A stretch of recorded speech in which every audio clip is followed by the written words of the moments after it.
قیامت دن نیکیاں اور برائیاں تولی جائیں گی. جس کی نیکیاں زیادہ ہوں گی وہ مطلب بچ جائے گا, جس کی برائیاں زیادہ ہو جائیں گی. لیکن اس کا قطعاً یہ مقصد نہیں ہے ایک بندہ کہے کہ جی میں نے اپنے کسی رشتہ دار کا 1,00,000 روپیہ دبایا ہے تو میں تہجد کے پہلے 2 نفل پڑھتا تھا اب 4 پڑھ لیا کروں گا معاف ہو جائے گا. نہ, ناٹ ایٹ آل, ایسا نہیں ہوگا. حقوق العباد قطعاً نہیں معاف ہوں گے جب تک وہ بندہ معاف نہیں کرے گا. اسی لیے سورہ نساء میں ہے جو لوگ یتیموں کا مال ہڑپ کر رہے ہیں اپنے پیٹ میں دوزخ کی آگ بھر.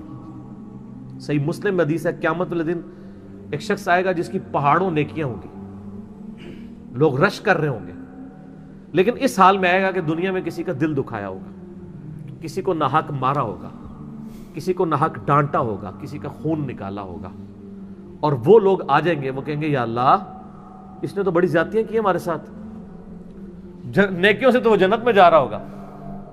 اللہ کہے گا اچھا آج بدلہ ہے, یہ تو پیسے تو تمہیں دے نہیں سکتا, تو آؤ اس کی نیکیاں, آج کی کرنسی نیکیاں لو, اس کی نیکیاں. لوگ لیتے جائیں گے, وہ پہاڑوں جتنی نیکیاں ختم. ایسا کہانی نہیں جو صحیح مسلم شریف ہے, ایک بزرگ شریف یا علماء شریف کی کہانیاں نہیں ہے. اور یہ سٹارٹ اس سے ہوتا ہے کہ نبی علیہ السلام نے صحابہ سے کہا جانتے ہو مفلس کون ہے؟ صحابہ نے کہا یا رسول اللہ ہم تو مفلس اسی کو سمجھتے ہیں جو غریب ہو, دنیا کا مال اس کے پاس نہ ہو. آپ نے فرمایا کہ میری امت کا مفلس وہ ہے جو یہ نیکیاں لے کے آیا لیکن اس حال میں کہ کسی کے ساتھ زیادتی کی ہوئی, تو وہ لوگ قیامت دن اس کی نیکی ایک ایک کر کے لے جائیں گے حتیٰ کہ اس کی نیکیاں ختم. ابھی بھی لوگ باقی ہوں گے جن کا بدلہ اس نے دینا ہوگا. اب تو مسئلہ ہی ختم. اللہ فرمائے گا اچھا اب نیکیاں تو نہیں ہے, اس طرح کرو اپنے گناہ اس کے کھاتے میں ڈالنا شروع کر دو. جس نے اس سے بدلہ لینا ہے نا, کوئی کہ جی میرے اس نے 1000 درہم دینے تھے, میں 1,00,000 گنا اپنے اس کے کھاتے میں ڈالتا ہوں. ٹھیک ہے جی, کرتے کرتے کرتے اس کو اوندھا منہ دوزخ میں ڈال دیا جائے گا. اور جن لوگوں کے ساتھ زیادتیاں ہوئی ہوں گی ان میں سے کئی لوگ ہوں گے جو جن کی نیکیاں تھوڑی بہت کم پڑی ہوں گی, وہ جنت میں چلے جائیں گے. تو سر یہ آپ سمجھ لیں نماز پڑھنے کا, داڑھی رکھنے کا قطعاً یہ مقصد نہیں ہے کہ باقی آپ کے فراڈ معاف ہو جائیں گے. دین ٹوٹل پیکج کا نام ہے, یہ پک اینڈ چوز نہیں ہے. اس میں تھوڑے سے معاملے کے اوپر بھی اللہ تعالیٰ گرفت کر سکتا ہے. سورہ بقرہ میں جو 7 یونیورسل ٹروتھ ہیں ان میں سے ایک یہ ہے کہ کسی شخص نے اگر کوئی ایک گناہ بھی ایسا کیا کہ اس گناہ نے اس کو گھیر لیا, وہ مارا گیا, اس کے لیے پھر دوزخ ہے. ایک گناہ بھی کسی کو دوزخ میں لے کے جانے کے لیے کافی ہے. صحیح مسلم میں حدیث ہے کہ مؤمن کے لیے گناہ چھوٹا سا بھی ایسا ہے جیسے اس کے سر پہ کسی نے پہاڑ رکھ دیا, اور منافق کے لیے بڑے سے بڑا گناہ بھی ایسا ہے کہ جیسے ناک پہ ایک مکھی تھی اڑا دی, اس کو کوئی پرواہ نہیں. یہ فرق ہے. تو نماز بے حیائی اور برے کاموں سے روکتی ہے کہ نماز کے اندر ہم اللہ کو کہتے ہیں اللہ ہمیں سیدھے راستے پہ چلا. تو یہ جب آپ کہہ رہے ہوتے ہیں تو کیا یہ آپ صرف اعلان ہی کر رہے ہوتے ہیں, خواہش بھی اس کی رکھ رہے ہوتے ہیں؟ تو خواہش رکھ رہے ہیں تو آپ کو سیدھا راستہ پتہ ہے. مورل لاز تو ہر بندے کو پتہ ہے, دنیا کے ہر انسان کو پتہ ہے کہ جھوٹ بولنا غلط ہے. اس کے لیے پیغمبروں کی تعلیمات نہ بھی پہنچی ہوں تو مورل لاز تو آپ کو پتہ ہے. کسی کے پیسہ دبانا یہ غلط ہے تو پتہ ہے. جب آپ کہہ رہے ہوتے ہیں مجھے اللہ سیدھے راستے پہ چلا, پھر اللہ سے مدد مانگ رہے ہوتے ہیں کہ اس پہ مجھے استقامت دے, نیک لوگوں کے راستے پہ چلا, برے لوگوں سے کے راستے سے بچا, تو اس کا مطلب ہے آپ خواہش کا اظہار کر رہے ہیں تو یقیناً آپ کوشش بھی کر رہے ہوں گے. اور آپ کوشش نہ کر رہے ہو, صرف زبان سے ہی کہہ رہے ہو, تو سر زبان سے کہنے سے تو پیٹ نہیں بھرتا نا. اگر کوئی کہ جی میں نیت کرتا ہوں آج کے کھانے کی بسم اللہ الرحمن الرحیم ایسے کر لے, پیٹ بھر جائے گا؟ فزیکلی ایفرٹ کرنی پڑے گی. اس طرح نیک بندے کی بھی صرف نیت کرنے سے نیک نہیں کو بنے گا جب تک ایفرٹ پٹ نہیں کرے. سیریس. مجھے ڈاکٹر سرار صاحب کی بات یاد آ گئی رحمہ اللہ تعالی, اللہ تعالیٰ ان کی غلطیوں سے درگزر فرمائے, ان کو نیک کاموں کا اجر فرمائے. وہ کہتے ہیں کہ بعض لوگ جب دعا کر رہے ہوتے ہیں نا اللہ مجھے نیک بنا دے, تو اندر سے وہ کہتے ہیں کہ ادھر بنا ہی نہ دے تو منو تے اپنے پٹھے کام بھی چھڑنے پہ جڑے نے. تو جب ختم قرآن ہوا نا بیان القرآن کا, اس کے اینڈ پہ انہوں نے ایک دعا کرائی ہے سر, اس میں انہوں نے جملے بولے ہیں نا, میں کہتا ہوں جی بندے کے اندر سے باہر نکل جاتے ہیں وہ جملے. دعا انہوں نے بڑی چھوٹی کرائی, اس سے پہلے ایک جملہ بولا کہ ہم یہ دعا کرنے لگے ہیں اس ختم قرآن کے اینڈ کے اوپر, جو انہوں نے 108 گھنٹے میں پوری قرآن کی تفسیر ریکارڈ کرائی 1998 میں قرآن اکیڈمی کراچی میں. ان کا اگر تو واقعی ہم نیک بننا چاہتے ہیں اندر سے تو ہم اللہ سے مانگ لیتے ہیں, اور اگر ہم اندر سے نہیں بننا چاہتے, ایک رسمن دعا کرنا چاہتے ہیں, تو یہ بھی اور دعاؤں کی طرح ایک دعا ہی ہوگی, اس کے بعد اینڈ رزلٹ کچھ نہیں نکلے گا. تو وہ بھی اور نمازوں کی طرح ایک نماز ہی ہوگی, اس کا اینڈ رزلٹ کوئی نہیں نکلے گا جب کوئی بندہ چینج ہونا ہی نہیں چاہتا. ٹھیک ہے.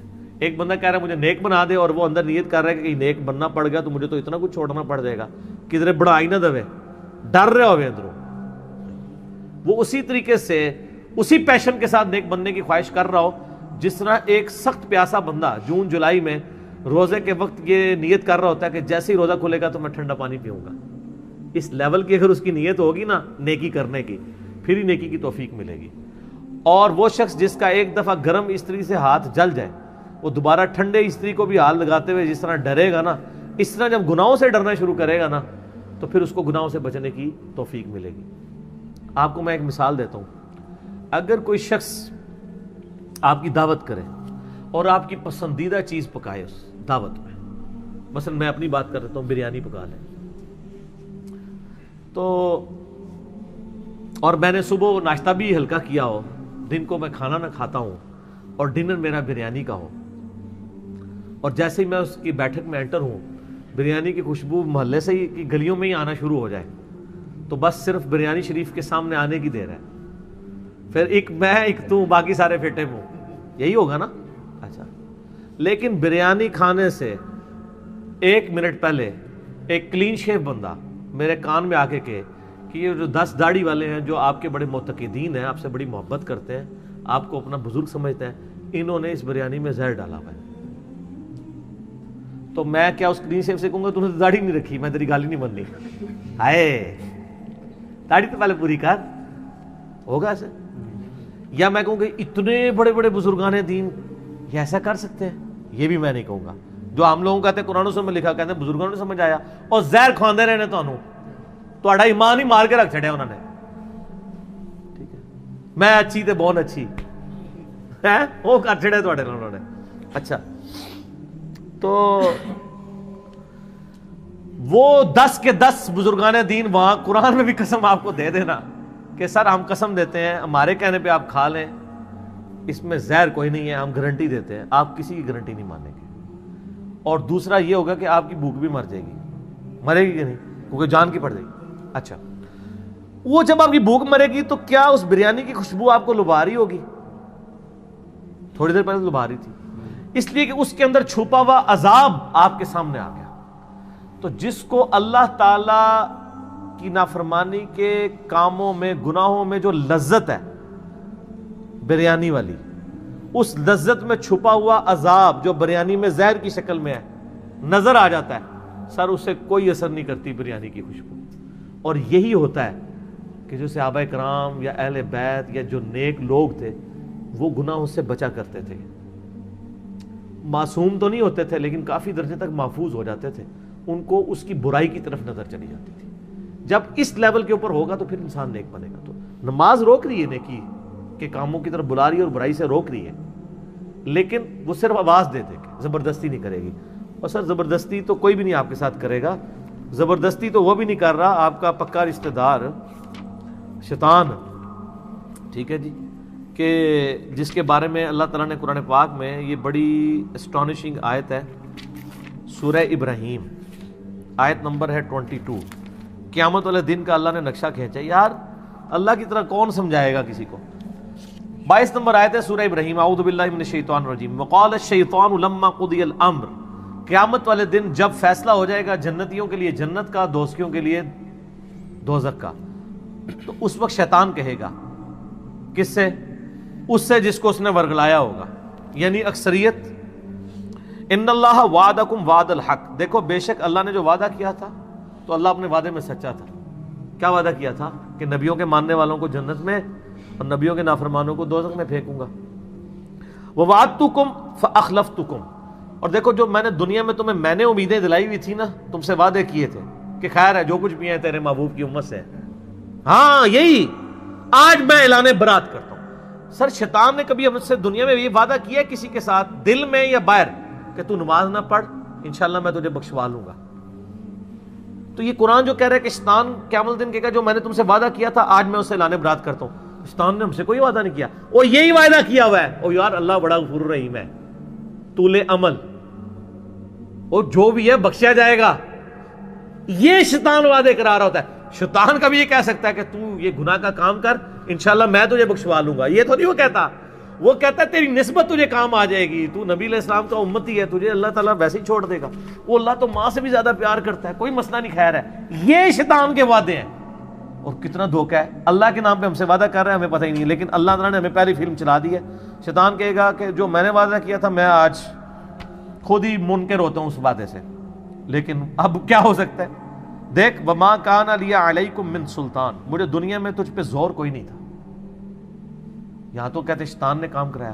تو میں پھر چیلنج دیتا ہوں کہ دنیا کے سارے شیاطین مل کے ایک بندے کی فجر نہیں چھڑوا سکتے اگر گورنمنٹ اناؤنسمنٹ کرے کہ جو فجر کی نماز پہلی صف میں پڑھے 1,00,000 روپیہ فی فجر دیا جائے گا، دوسری صف والے کو 50,000۔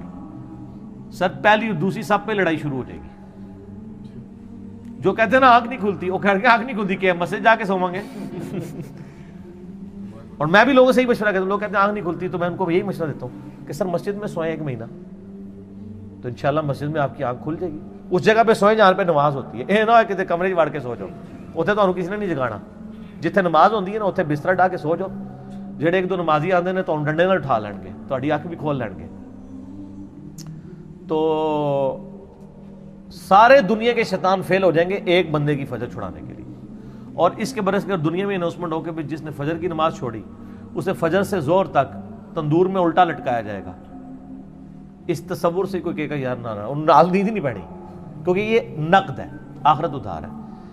تو اللہ تعالیٰ ماتا ہے کہ اللہ تعالیٰ کہے گا، شیطان کہے گا مجھے تو کوئی تجھ پہ زور نہیں تھا، الا ان دعوتکم، سوائے اس کے کہ میں صرف تمہیں دعوت دیتا تھا، فاستجبتم لی، تم خود ہی میری دعوت مان لیتے تھے، میں نے زبردستی تم سے کبھی نہیں کہا کہ مسجد میں نہیں جانے دوں گا، یا اذان ہوئی تو میں تمہیں پکڑ کے کہیں اور لے جاؤں گا، نہیں، صرف بلاؤں گا، بلا تو مؤذن بھی رہا تھا، تو نے میری دعوت قبول کر لی، فلا تلومونی ولوموا انفسکم، آج مجھے ملامت مت کرو، اپنی جان کو ملامت کرو، میں نے کیا کیا؟ جو کچھ کیا اپنے گڑا تم نے خود۔ اس کا پنجابی میں ترجمہ کرتا ہوں، آج منو نہ پیٹ، اپنی جان نو پیٹ، ما انا بمصرخکم، آج میں تیرا کوئی مددگار نہیں ہو سکتا، وما انتم بمصرخی، نہ تو میرے لیے کچھ کر سکتا ہے، انی کفرت بما اشرکتمونی من قبل، میں انکار کرتا ہوں جو تو دنیا کی زندگی میں اللہ کے مقابلے پہ مجھے ٹھہرایا ہوا تھا۔ اللہ کے مقابلے پہ کوئی مسلمان ٹھہراتا تو نہیں ہے، لیکن ٹھہراتا ہے جب وہ خواہش نفس کی پیروی کرتا ہے۔ افرائیت من اتخذ الہہ ہوا، بھلا اس شخص کو دیکھا جس نے اپنی خواہش نفس کو اپنا خدا بنا لیا۔ فجر کے وقت نماز کے لیے نہ اٹھنا، اپنی نیند کی پرواہ کرنا، یہ اپنی خواہش نفس کی پیروی ہے، خواہش نفس کو خدا بنانا ہے۔ نیند اس کا خدا ہے، اگر اس کا خدا اللہ ہوتا تو نیند چھوڑ دیتا، فجر پڑتا۔ یہ ہے خواہش نفس خدا۔ تو تم مجھ سے جو میں انکار کرتا ہوں جو تم مجھے اللہ کے مقابلے پہ ٹھہراتے تھے، ان الظالمین لہم عذاب علیم، بے شک ظالموں کے لیے دردناک عذاب ہے۔ اور سائملٹینیس کنٹراسٹ، وَأُدْخِلَ الَّذِينَ آمَنُوا وَعَمِلُوا الصَّالِحَاتِ، اور داخل کر دیا جائے گا اہل ایمان کو جنہوں نے نیک اعمال کیے، جنات تجری، ایسی جنت میں، ایسے باغات میں جن کے نیچے نہریں بہتی ہوں گی، من تحتها الانہار خالدین فیہا، اس میں رہیں گے ہمیشہ ہمیش، بإذن ربہم، ان کے رب کے اذن سے، تحیتہم فیہا سلام، اور وہاں ان کا استقبال ہوگا فرشتوں کی سلامتی سے۔ یہاں بھی آپ کسی بڑے ہوٹل میں جائیں نا تو انہوں نے بار میں وہ کھڑے کیے ہوتے ہیں بوائز جو السلام علیکم، ہمارے سب کانٹیننٹ میں السلام علیکم مسلمان ملکوں میں کہتے ہیں، وہاں وہ اس کو آپ کو گڈ مارننگ یا گڈ ایوننگ کہیں گے، تو وہاں پہ فرشتے کر رہے ہوں گے، ٹھیک ہے۔ تو اس سے پتہ چل گیا کہ صرف دعوت والا معاملہ ہے، شیطان بھی دعوت دیتا ہے، رحمان بھی دیتا ہے۔ بخاری مسلم میں حدیث ہے، مسلم شریف میں ذرا ڈیٹیل کے ساتھ ہے، بخاری مسلم میں الفاظ ہیں کہ شیطان تمہارے جسم میں خون کی طرح دوڑتا ہے، اور صحیح مسلم میں الفاظ ہیں کہ ہر انسان کے ساتھ ایک فرشتہ ہے اور ایک شیطان ہے، یعنی جن۔ فرشتہ اسے نیکی کی طرف بلاتا ہے، شیطان برائی کی طرف۔ صحابہ نے بڑی جرأت کر کے پوچھا یا رسول اللہ آپ کے ساتھ بھی؟ فرمایا ہاں میرے ساتھ بھی، لیکن اللہ تعالیٰ نے مجھے اس پہ غلبہ دیا، میرا شیطان بھی اب مطیع ہو چکا ہے، مجھے وہ نیکی کی طرف ہی بلاتا ہے۔ یہ ایک ہی شخص ہے جس کے بارے میں گارنٹی ہے کہ اس کے ساتھ شیطان والا عنصر نہیں ہے۔ وہ بخاری مسلم میں حدیث ہے نا کہ جب آپ کی 12 سال عمر تھی تو فرشتے نے آ کے آپ کا سینہ چاک کیا، دل میں سے خون کا ایک لوتھڑا نکالا اور کہا یہ شیطان اور دنیا کا حصہ تھا جو زمزم سے دھو دیا، اور یہی پھر معراج کے موقع پہ بھی ہوا۔ یہ نبی الاسلام کو اللہ تعالیٰ نے ایک خصوصیت دی ہے، باقی کسی اور کے لیے نہیں ہے۔ یہی تو آپ کا ٹیسٹ ہے. اس ٹیسٹ سے بھاگنا بھی نہیں ہے. وہ غامدی صاحب کی بات مجھے بڑی اچھی یاد آتی ہے. بعض لوگ دنیا چھوڑ چھاڑ کے بیٹھ جاتے ہیں, دنیا جس کو وہ دنیا سمجھتے ہیں. دنیا میں آپ نے یہ, آپ کی کشتی نے اسی پانی کے اوپر چلنا ہے, لیکن پانی کشتی کے اندر نہیں آنا چاہیے. تو غامدی صاحب نے بڑی اچھی بات کی تھی کہ اگر کوئی شخص دنیا چھوڑ چھاڑ کے چلا جائے تو اس شخص کی مثال اس بندے کی سی ہے جسے امتحان گاہ میں پیپر لینے کے لیے بٹھایا جائے اور پیپر خالی پکڑا کے چلا جائے. اور جس کو آپ امتحان سمجھیں یہ آپ کا پیپر ہے, آپ کے بیوی بچے ماں باپ آپ کے سارے معاملات یہ آپ کے پیپر ہیں. آپ جنگلوں میں نہیں جا سکتے, یہ پیپر دیں گے تو جنت ملے گی, جنگل میں چلے گئے تب بھی فیل, پھر تو خالی پیپر ہی دے دیا. اسی کو تو آپ نے, اللہ نے آپ کا ٹیسٹ رکھا ہے گیون سرکمسٹانسز میں. ورنہ تو قرآن اور حدیث یہ کہتا ہے کہ چھوڑ کے سب کو چلے جاؤ. اس نے سلوک کا کہا گیون سرکمسٹانسز. ٹھیک ہو گیا.